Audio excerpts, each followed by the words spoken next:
Howdy, rail fans and model railroaders. Welcome back to another episode of Getting Back on Track with Steve and Roxy. Now, the last several videos, we've been laying a lot of track. We've managed to lay track all the way from our switching area by the swing bridge across the top of the peninsula and down onto the peninsula, and we've put in quite a few turnouts. So now what remains for us to do is to go from the peninsula all the way around the side and around the corner to the Truss bridge. So we're pretty excited to do that. Absolutely. Because that means that we only have a little ways to go around from the Truss bridge and across the swing bridge to complete the loop. So with that being said, let's get this work done. Once again, we are fitting our track. We're going to cut our flex pieces. We're going to remove ties and join it all together so we can solder it. I've decided that on our straight sections on the inner loop, I'm going to go ahead and use a bunch of the 9-inch sections of track that I already own so I can save my flex track for the curves. This one is going to be more difficult only because it's a lot more soldering, but it'll work out just fine.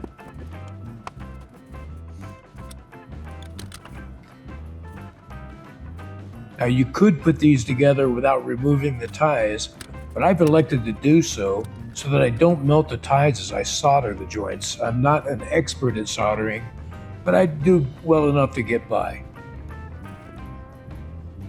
Using this piece of Luan panel that I cut to fit between the rails, I ensure that my rails are all nice and straight, so I won't have any kinks in the joints at all. The added weights help to hold it down flat, so they should be pretty doggone good.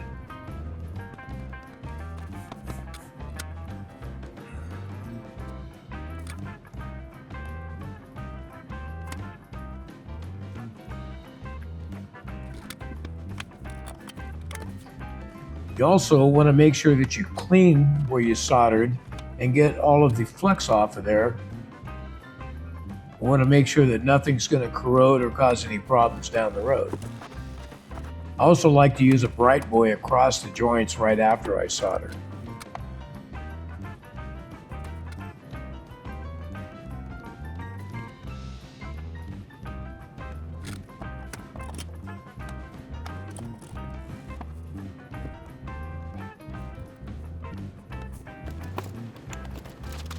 Once I have all these pieces soldered together, I can go ahead and start fitting everything up. We'll just temporarily pin it in place just to make sure that everything's fitting correctly.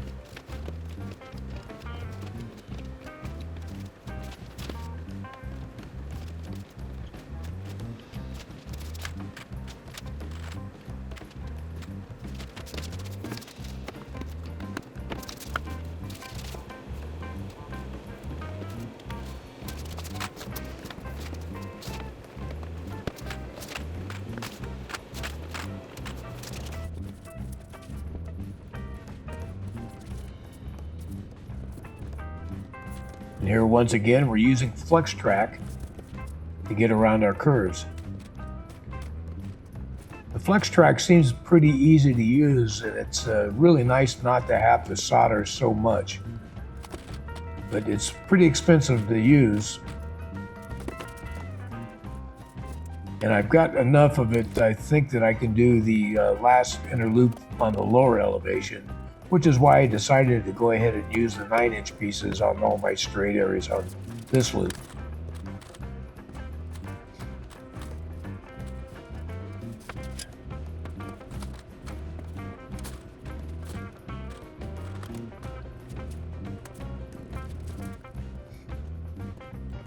Now we're down to the final cut, the last little section before we hit the bridge.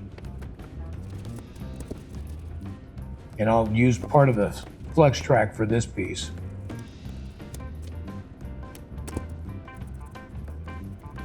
After I cut it, I always make sure to file it down to get rid of any burrs.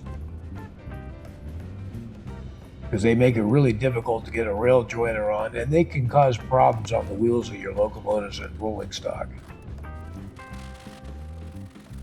Then prior to gluing down the track, we want to sand the cork to make sure that it is flat, because we want to mitigate any bumps in the cork, because they can cause derailments or they can cause the rolling stock to uncouple.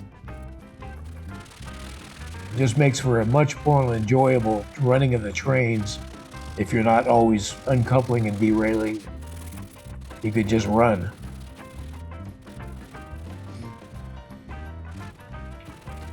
But so far so good. We didn't have any real big bumps or anything on here.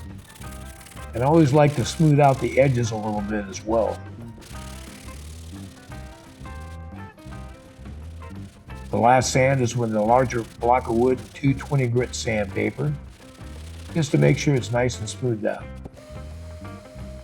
Then we'll want to clean it real up or give it a good vacuum, because we don't want to end up getting a bunch of cork back into the adhesive, because it will cause a bump.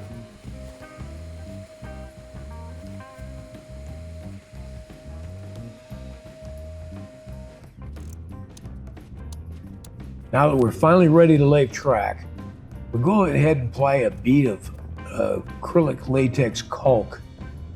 This stuff goes on white, but once it dries clear, as you can see from the older track we've already laid. We're going to spread it thin, fit up our track, and then we're going to put down plenty of pins to hold it in place and to make sure it stays flat and doesn't move.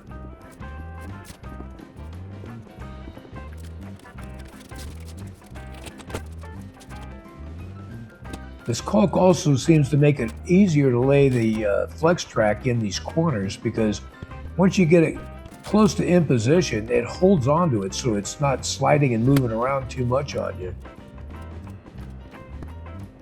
So I really think it's a good medium for putting down your track.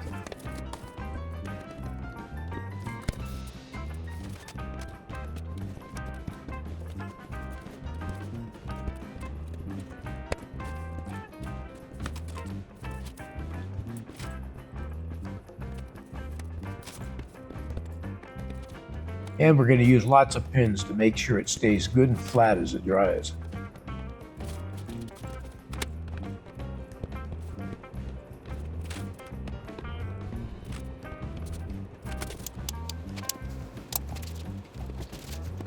So we're not putting any caulk down at the turnout locations. And that's because we want to be able to remove the turnouts later as we pull them out and drill the hole and install switching machines. I didn't have enough turnouts to be able to put them in place. However, a 9-inch straight piece is the same length as the turnouts that I've been using, so I could use those just to position all the track. And then we'll replace them with switches later.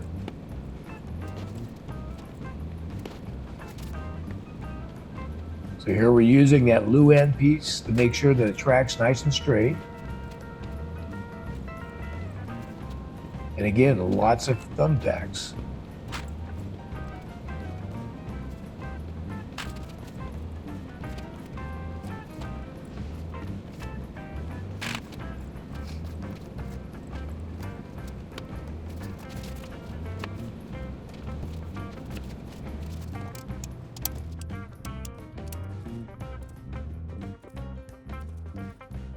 And it's back to another piece of flex track that we've soldered together, 2 pieces. We'll get around this nice big sloping turn.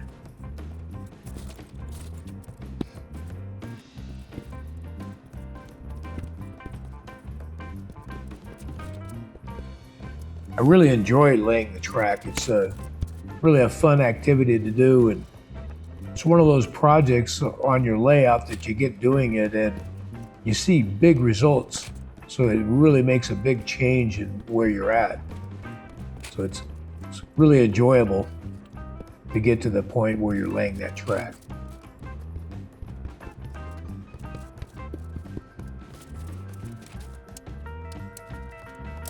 And then we're back to all of those 9-inch pieces I soldered together.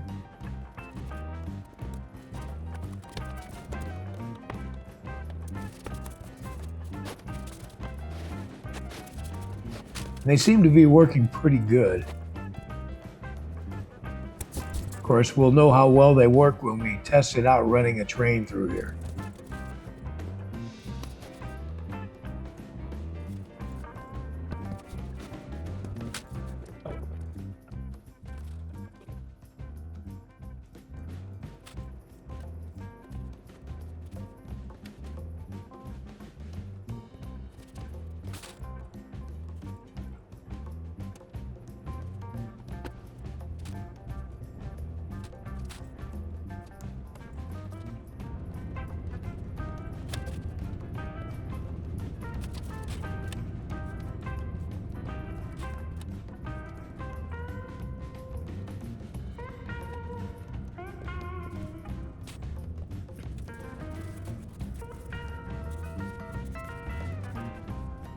Then we'll clean up some of the excess adhesive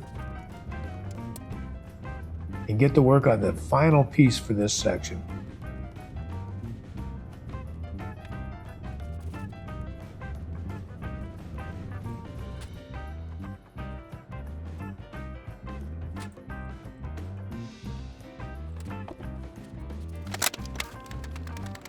And now for the real fun part, I get to go in fast motion and pull out 50 billion thumbtacks.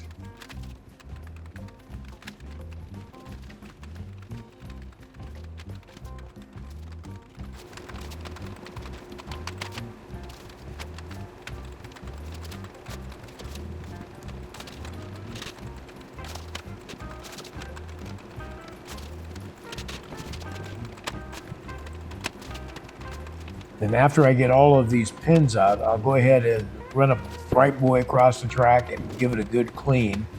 And then it's the best part, time to roll some locos.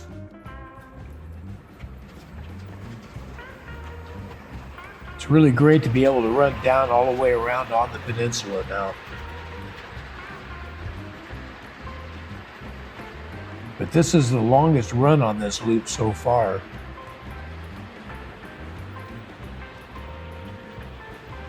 All this section has worked real well. Now on to the new section, and hopefully everything rolls nice and easy.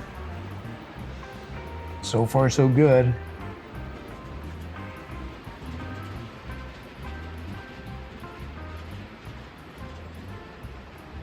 Now down around the corner, and we're coming into the bridge.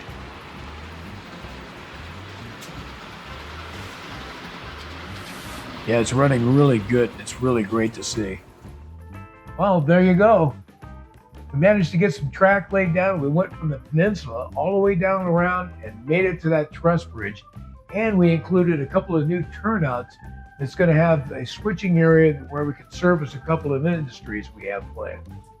And we managed to put together a train, get it on the tracks, run it all the way around the track that we've laid so far, all the way around to the truss bridge. It took a long time to get there, and it looks great. It really does. It took a long time to get there. That's the most we've run a train so far on this loop.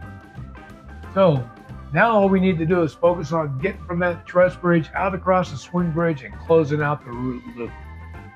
So in the meantime, you guys have a good time running your trains and working on your layouts. Make sure you hit the bell so you're notified of our next video. And we'll see you back here again on Getting Back on Track with Steve And Roxy. Bye, Bye, all. guys.